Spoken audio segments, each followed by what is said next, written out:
All right, what's up guys? We're gonna be blowing out a sprinkler system here. So let me walk you through and see what you guys need.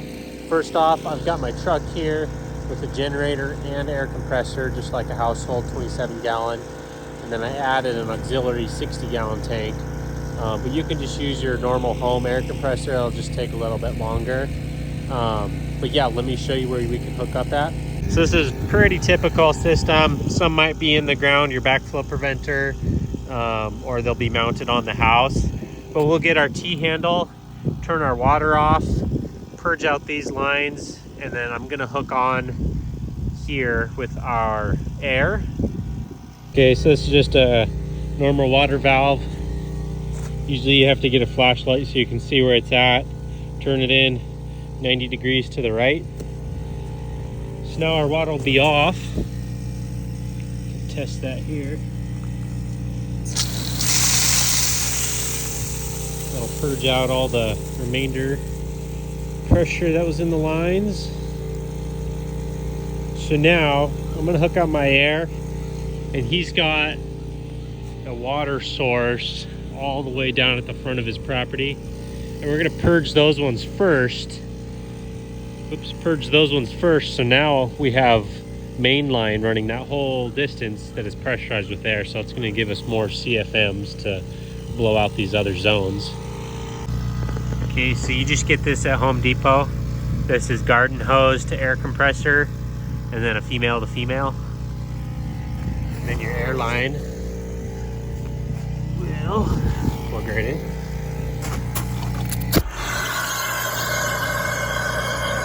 So that's coming back out through, this is a check valve. So we'll turn this off. And so now air is only going to the sprinkler system. So let's walk down there and hit that one. So this client just has water sources that are on the irrigation system. So I'm just running the hose here. So this is pushing air from that, where the air's at, all the way down here. So that's 1-inch pipe, and that's, 100 feet. So once I get this out, we're gonna have that much more air volume. And then over there, we'll walk down there next. He's got, I think, 2 or 3 more of these stub ups. So it's a summer only water source, but sometimes this takes a while, especially on the first one, to get all that main line out.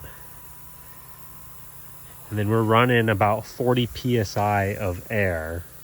So that air compressor goes up to 120 psi, and it pressurizes that 20 gallon tank and that auxiliary 60 gallon tank. So it gives me about 80 gallons, 87 gallons of air at 120. Then the air compressor kicks off, and then it'll kick back on at 90. But we regulate it down to 40 psi.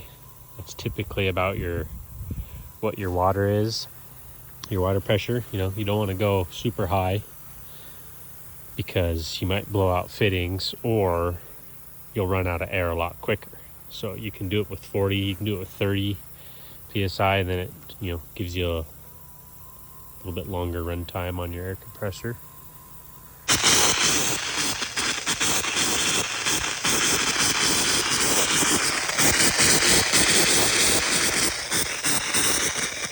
Okay, so there's my truck way up there. It's got these down here. So I had already blown out that one by the house, but if you think about it, 1 inch that's quite a long ways. That'll hold a lot of volume of air and help us blow out the sprinklers once we get to that. We're back over at the truck. Still got air going. We're gonna come over to our irrigation timer. This one has 13 zones. Program 1. These ones are a little tricky. You gotta flick it to manual.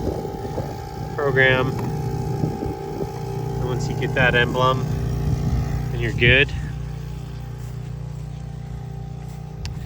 So then you just walk around each zone. You could set it up to do like 2-3 minutes per zone, but I always like just to walk around and take a look. Yep, see they're blowing. Start purging, and you just let them till they purge out, and you're good to go. Okay, so I'm on zone 4 now. See those popping up. There.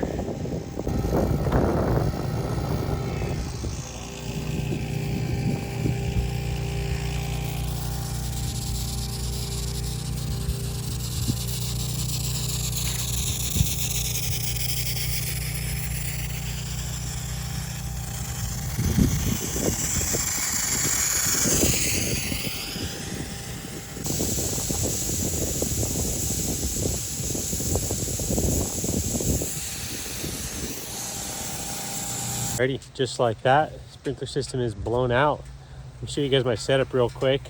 Now that these are off, so this is just a 5500 generator. This is a McGraw 20, I think it's 20 gallon air compressor. And then I just took a line straight from it, straight over to this. This is just a big air tank. And then on the other side of the tank, I've got 100 feet of hose, just in case you can't park close.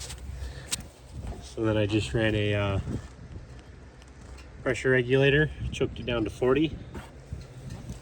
And that's it. Pretty simple. You just got to find your main water shut off and a spot to hook into the blowout, and then the irrigation timer, so you can run through all the zones. You can, if you can find the ground solenoids, you can turn each solenoid on by hand, but it takes a little longer. It's a little easier to do it on the clock. So alrighty, yeah, let me know what you guys think. Thanks for watching.